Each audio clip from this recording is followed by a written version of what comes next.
Šiandien laidoje auksarankiai matysite antstoliai ir jų darbo principai, juokingai mažos skolos ir nepagrįstai didelės vykdymo išlaidos, teisiniai terminai ir kaip juose nepasiklysti. Kita tema – Sizifo asfaltas. Nuolat byrantys keliai, konkursai jiems tvarkyti ir kas kaltas, jei duobėje sugadinote automobilį. Visiška lygybė egzistavo nebent romantizuotose socialistų idėjose, tačiau nuo neatmenamų laikų vieni turėjo daugiau, kiti mažiau, tad vieni skolindavo, o kiti įsiskolindavo. Senovėje kreditoriai su skolininkais elgdavosi žiauriai, o užstatomi buvo ne kas kita, kaip skolininko šeimos nariai. Po maždaug 1500 metų kūrėsi ankstyvoji Romos Respublika. Čia galiojo griežta skolinė teisė, pasižymėjusi dideliu archaiškumu.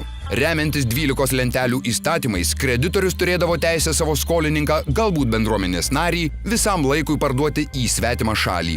Trečiojoje lentelėje nurodoma ir tai, jog skolininkas galėjo būti baudžiamas mirtimi. Šiomis dienomis skolininkai savo gyvybę ar šeimos nariais nerizikuoja, tačiau gali prarasti savo turtą ir orumą. O islamas netgi skatina musulmonus investuoti į įvairius projektus ir tapti verslininkų partneriais, o ne jų kreditoriais. Skolininkas jis nėra joks nusikaltėlis.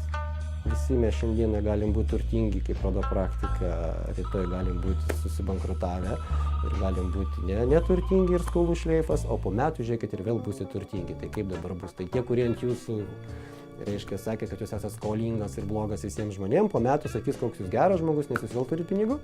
Šiek tiek statistikos. Šiuo metu Lietuvoje aktyviai veikia apie 50 skolų išieškojimo kompanijų, apie 120 antstolių ir dar apie 170 jų padėjėjų. Kiekvieną mėnesį privačių asmenų naudai vidutiniškai išieškoma daugiau kaip 12 milijonų litų skolų. Po 2003 metų, kai įgyvendinus antstolių institucinę reformą, valstybinė teismo antstolių sistema buvo pertvarkyta į privačią. Realus skolų išieškojimo efektyvumas padidėjo keletą kartų, nuo 9 procentų iki 20–30 procentų. Yra akivaizdu, jog kreditorius tuomet, kai jam yra skolingi kažkas, tai be abejonės turi labai akivaizdu ir aišku interesą ir teisėtą interesą, kad kuo greičiau būtų grąžinta skola. Manau, tai yra neginčytina. Kita vertus, be abejonės ir asmuo, kuris yra skolininkas, turi tam tikras teises. Aišku, pirmiausia, teisė susimokėti. Iš tiesų, procesas turi būti kuo efektyvesnis, mažiau skaudesnis, pigesnis. Iš tiesų, kreditorius turi greitai gauti savo pinigus, skolininkas turi turėti teisę susimokėti skolą, paneigti tai, kai nėra pagrindo jam mokėti. Kita vertus, be abejonės skolininkas turi būti efektyviai persekiojamas tais atvejais, kai jis nesusimoka tos skolos. Skolų išieškojimo procesas yra gana griežtai reglamentuotas įstatymų ir instrukcijų, kurių šią veiklą užsiimančios bendrovės turėtų laikytis, o skolininkai žinoti. Deja, realybė tokia, kad šios teisinės nuostatos galioja tik antstoliams. Skolų išieškojimo kompanijos dažniausiai remiasi daugiau savo nuožiūrą, o žodžio antstolis, kaip maro bijantys skolininkai, moka nepagrįstai didelės sumas. Šiai dienai teisinė bazė, kuri reglamentuoja skolų išieškojimą Lietuvoje, yra ganėtinai skurdi. Pagrindiniai teisės šaltiniai tai yra civilinis kodeksas ir civilinis procesų kodeksas. Civilinis kodeksas nustato materialinę teisinę bazę, tai yra iš ko atsiranda įsiskolinimai, tai yra sutartis, sutarčių formos, netesybos, sutarčių nevykdymo pasekmės. O civilinio proceso kodeksas nustato būtinus procesinius veiksmus, kuriuos reikia atlikti išieškant teisminę skolą ar įvykdant teisminį sprendimą. Iš principo ir viskas, ir daugiau jokių teisinių šaltinių, kurie reglamentuotų skolos išieškojimą, nėra. Kartais atrodo, kad skolininkas yra kaltas, todėl neturi jokių teisių ir nusipelno bausmės. Tad į jų problemas niekas per daug nesigilina, kol nesusiduria pats. Tegul srebia, ką prisivirė. Nors skolininkų gąsdinimas ir nėra pati geriausia išeitis, ekspertai sako, kad tokia praktika Lietuvoje vis dar yra paplitusi. Mano patarimas vienareikšmis. Bijoti tikrai nereikia nei antstolio, nei skolų išieškotojo, nei kitų jokių visų baubų, kurie ateina išieškoti skolas. Jūs skolininkas tai yra tas pats žmogus, jis yra nenusikaltėlis. Skola gali atsirasti įvairiais būdais. Mes šiuo atveju šnekam apie sąžiningus skolininkus, jeigu šnekėtume piktybiškus, tai visiškai kitos klausimas. Bet skolininkas, kai tik tai susiduria su išieškotoju arba antstoliumi arba su kitu asmeniu, kuris užsiema skolų išieškojimu, jam nereikia bijoti. Jam reikia visų pirma susipažinti su ta medžiaga, ką turi išieškotas, ar tai antstolis, kuris atsiunčia pranešimą, raginimą susimokėti skolą, ar tai atsiunčia, reiškia, skolų išieškojimo kompanijos raštus prašymus susimokėti. Jam iš karto reikia nebijoti priimti tų pranešimų, susipažinti su jais ir iš karto nedelsti ilgai kreiptis atgal į tą išieškotoją, kad jis paaiškintų, kokiu pagrindu atsirado skola, kas yra kreditorius, kodėl yra priskaičiuotos vienokios ar kitokios sumos ir tada jisai gali galvoti, kaip jam užsimti kokią gynybinę poziciją. Nieko nestebina, kai į kampą įspaustas žmogus ima blaškytis ir veikia neapgalvotai. O tai puikiai terpė įvairaus plauko skolų išieškojimo kompanijoms pasinaudoti savo padėtimi ir užsidirbti. Dažnas yra girdėjęs ir stebisi, kodėl juokingai maža skola tampa kelis kart didesnė, tačiau ne kiekvienas pasivargina kovoti už savo teisės ar bent išsiaiškinti, kokiu pagrindu ji taip padidėjo. Kažkada buvau gavęs baudą, važiavau autobusu, be talonėlio, mane pagavo, tuo metu baudos buvo 20 litų, išrašė man tą baudą 20 litų. Kitą dieną važiavau vėl be talonėlio, nes pagalvojau, kad važiuosiu be talonėlio, nes vakar gavau baudą ir gavau antrą baudą. Tai turiu sumoj 40 litų baudos. Nuėjau į Lietuvos spaudos kioską, susimokėjau 40 litų. Kaip ir viskas gerai. Po berods kokių 2 mėnesių gaunu laišką, kad esu skolingas antstoliam 320 litų. Tai yra iš vienos baudos 20 litų 160 ir iš kitos baudos. Na ką, pradėjau skambinėtis, pasiskambinau, žmonėm, kurie galėtų žinot kažkokią informaciją suteikti šituo klausimu, ką galiu daryti, kadangi aš čekį buvau pametęs. Ir gavosi taip, kad teko eiti į Lietuvos spaudos kioską, bandyti tenais kažką tai išgauti kažkokią informaciją, kad aš tikrai esu sumokėjęs, bet jie pasakė, kad yra labai didelis duomenų srautas, apkrovimas, yra labai daug visokių sąskaitų ir taip toliau, ir kad nieko negali padėti. Taip ir likau nieko nepešęs. Tiesiog sumokėjau tos pinigus ir viskas. Beje, ar žinote, kad iš anksto jums net nepranešęs kreditorius jūsų skolą gali tiesiog parduoti? Dažniausiai sutartyse būna numatytas tik tas punktas, kuris teigia, jog susikaupus skolai bus kreiptasi į skolos išieškojimo bendrovę. Su skolininkais dirbantys ekspertai tikina, kad skolos pardavimo faktas į sutartį nebūna įtraukiamas dėl neaiškios jos piniginės vertės. Civilinio proceso kodekse yra numatyta reikalavimas pranešti, kad reikia pranešti skolininkui apie skolos pardavimą. Jeigu šalys iki to karto nesusitarė kitaip. Visur yra reiškia tas žodis jeigu. Bet formaliai reikia visą laiką informuoti, kad tu esi parduotas, kad tu žinotum, kad reikalavimo teisė iš Artūro perėjo kitam asmeniui ir jisai dabar turi teisę reikalauti iš kreditoriaus, reiškia, įvykdyti šitą prievolę, iš skolininko įvykdyti prievolę. Gali būti numatyta, gali ir nebūti numatyta. Tokiose situacijose pasitaiko ir nesusipratimų. Gyvas pavyzdys. Prie telekomunikacijų kompanijos, su kuria yra sudaręs sutartį į saloną atėjęs žmogus, nusprendė užeiti ir pasiteirauti, kokie reikalai yra su jo sąskaita. Ten jam buvo pranešta, jog jis skolingas keliasdešimt litų, kuriuos nedelsiant susimokėjo. Po kurio laiko į elektroninio pašto dėžutę jis gavo laišką iš skolų išieškojimo bendrovės, kuriame pranešama, kad jis turi susimokėti beveik tokią pačią sumą ir jiems. Nes pasak jų, jam buvo siųstas laiškas su įspėjimu dėl skolos. Veikiausiai tai nesusipratimas, todėl ekspertai pataria nepulti iš karto mokėti pinigus, o pirmiausia išsiaiškinti.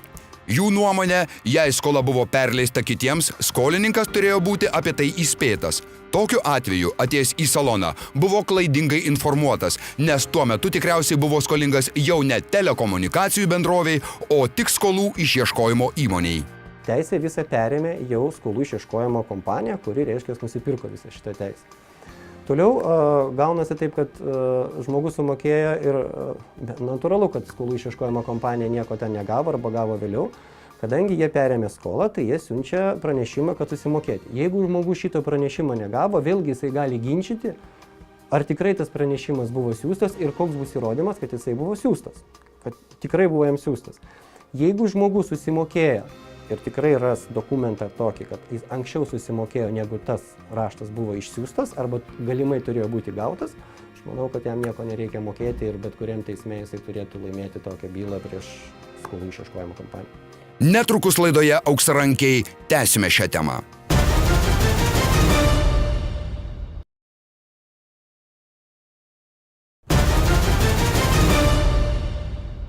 Tiesa, iki šiol kalbėjome tik apie taip vadinamus sąžiningus skolininkus.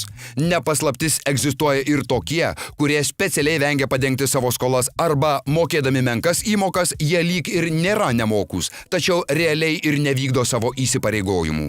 Teisingumo ministerija siūlo į pagalbą pasitelkti informacinių technologijų teikiamas galimybės ir sukurti bendrą skolininkų registrą. Vyriausybė pasitarime pritarė centrinės skolų išieškojimo sistemos kūrimui, kuris sumažintų antstolių vaidmenį, tuo pačiu ir skolos išieškojimo kaštus, o vengiantiems mokėti skolas galėtų būti taikomi ir apribojimai. Ne visiškai atsakingai ir protingai yra tuomet, kai kreditorius kreipiasi dėl, pavyzdžiui, 2 litų skolos išieškojimo, pradeda ilgiausią bylinėjimas, augina vykdymo išlaidas ir panašiai. Tai yra taip pat mūsų požiūrį neprotinga. Taikomas ne tik tai privatiems asmenims, bet ir valstybei. Mūsų požiūrį valstybė šiuo metu išlaidauja nepagristai vykdymui, išieškant skolas būtent valstybei. Toks registras pirmiausia būtų steigiamas siekiant sumažinti valstybės išlaidas, tačiau Teisingumo ministerijos atstovai neatmeta galimybės, kad juo naudotis galėtų ir privatus sektorius. Pasiūlyta priemonė turėtų tą skolininko registrą, tai aš manau, jį iš tikrųjų sveikintina yra, bet turbūt mūsų nuostata būtų, kad reikėtų išplėsti, sakysim, prieimą prie to skolininkų registro. Labai aktualu būtų, sakysim, kredito įstaigoms naudotis taip pat šito registro. Tai padėtų klientams atsakingiau skolintis. Bet aš manau, kad tokio registro buvimas padėtų klientams ugdyti savo gerą reputaciją, nes gera reputacija yra pigesnis skolinimas, geresnės paslaugos ir tų paslaugų, sakysim, naudojimas tomis paslaugomis ne tik tai Lietuvoje. Tuo tarpu skolininkų pusėn stojantys ekspertai tikina, kad toks registras turi tiek pliusų, tiek ryškių minusų. Ar tai padės sumažinti išlaidas, gal valstybinių įmonių požiūrių, galbūt valstybinių organizacijų požiūrių tai padės. Privačių išieškojimo kompanijų, manau, kad tai nelabai ką gali padėti, nes jie vis tiek atlikinės išieškojimo veiksmus, jie vis tiek siūs savo laiškus, važiuos lankys, vizituos, nemanau, kad tai padės. Tai turi kitą pusę tokią dalyką, kas manau, kad neigiamai turėtų būti vertinti toks skolininkų registras, kad šitie visi žmonės, kurie dėl kažkokios priežasties nesumokėjo 10 lito, 20 litų, jie bus įtraukti į tokius juoduosius, vadinkim, neslėpkim, tai yra juodieji sąrašai.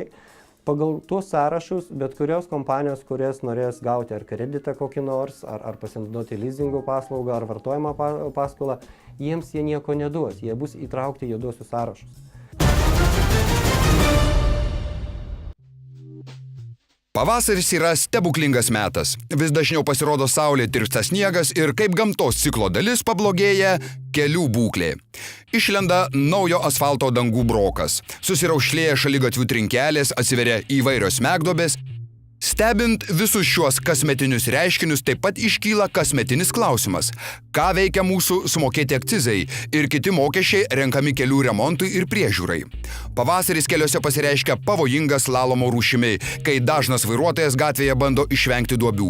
Tai yra labai nesaugu, nes netrukus į gatves išriedės įvairios dviratės transporto priemonės, o staigiai stabdydami ar sukdami vairą į šoną galite kliudyti šalia važiuojančias transporto priemonės ar trenktis į šaligatvio bortą.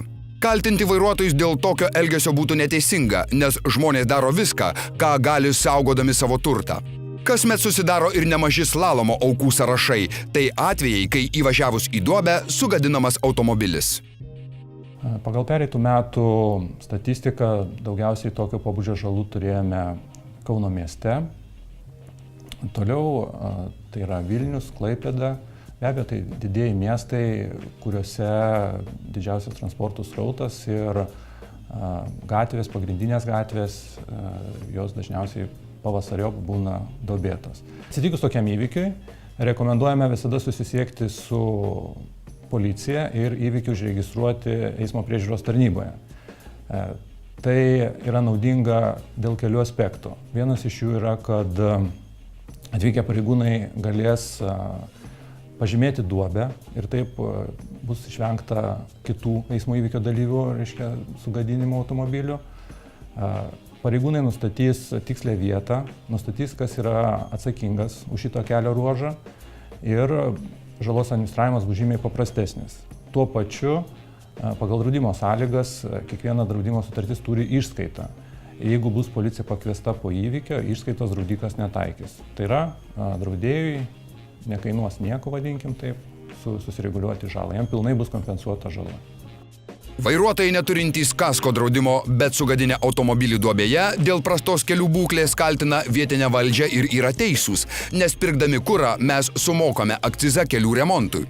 Vėliau surinkta suma padalinama savivaldybėms ir ji patenka į vietinius fondus, skirtus jūsų miesto gatvių ir kelių tvarkymui. Kaip savivaldybės išleidžia tuos pinigus yra kiekvienos iš jų reikalas, bet asfalto reikalų karalystėje dažnai pamirštamas viešasis interesas.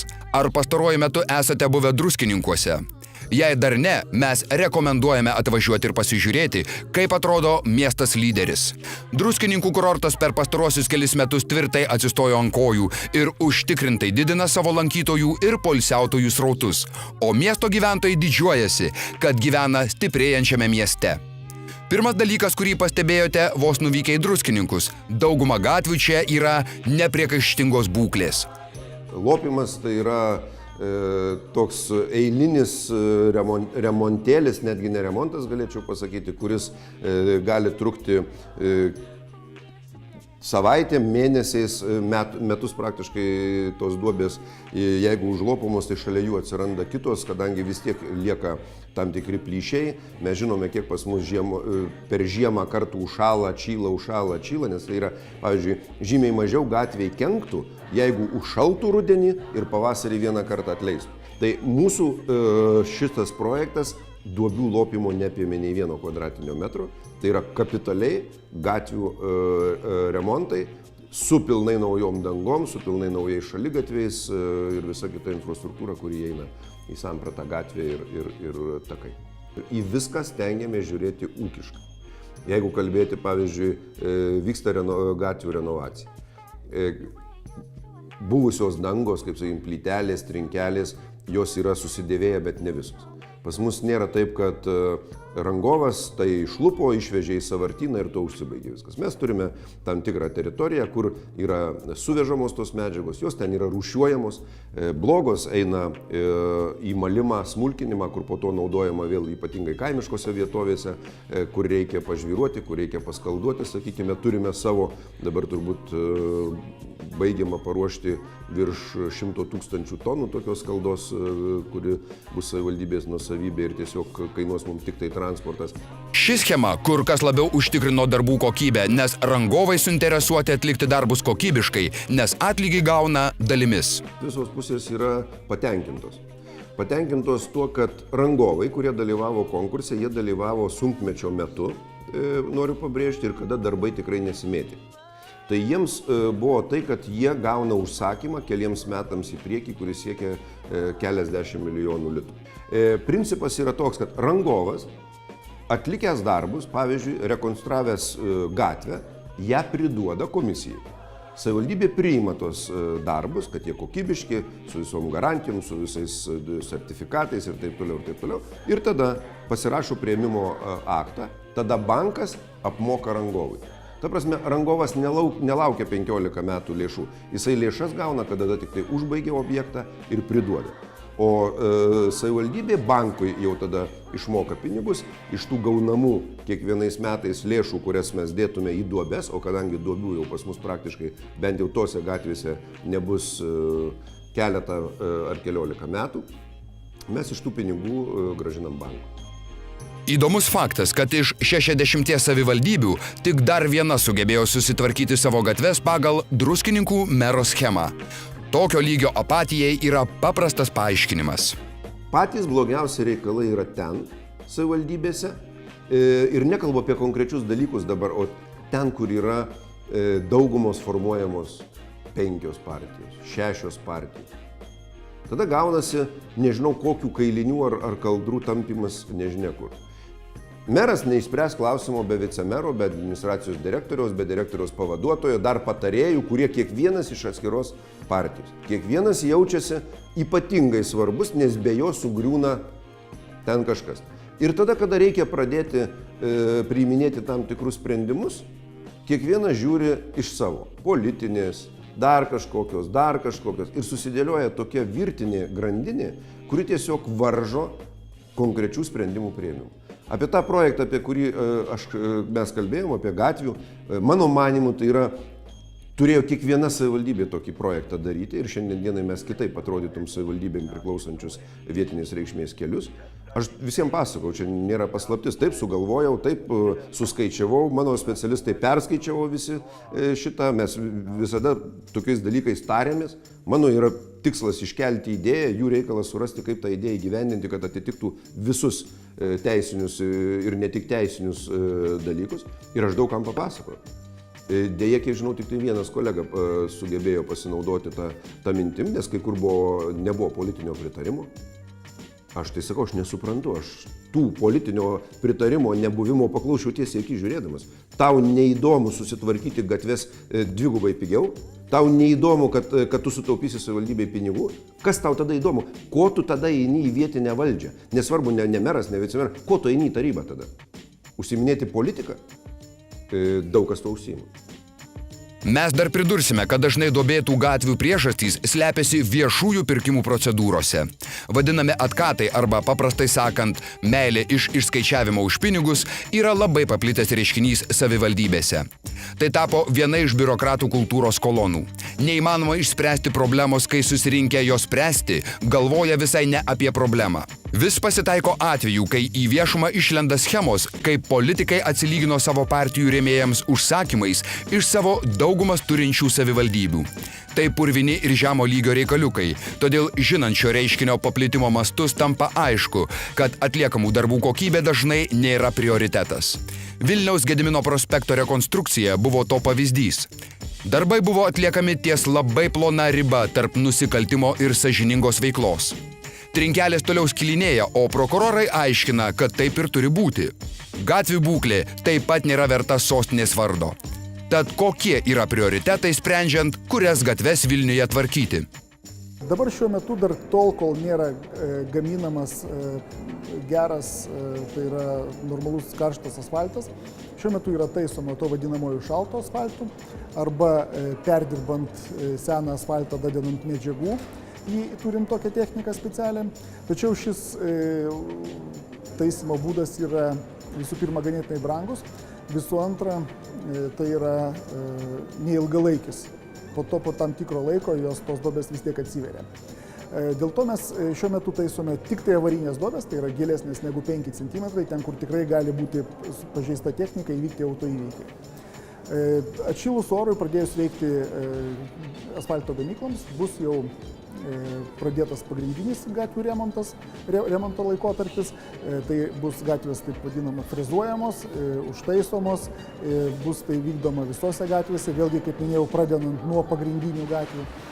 Ir taip pat kiekvienais metais būna ir tokių atvejų, kad yra tikrai tose gatvėse, kur labai susidėvėjusi danga, ten yra ištisinio asfalto sluoksnių padengiama visa gatvės danga.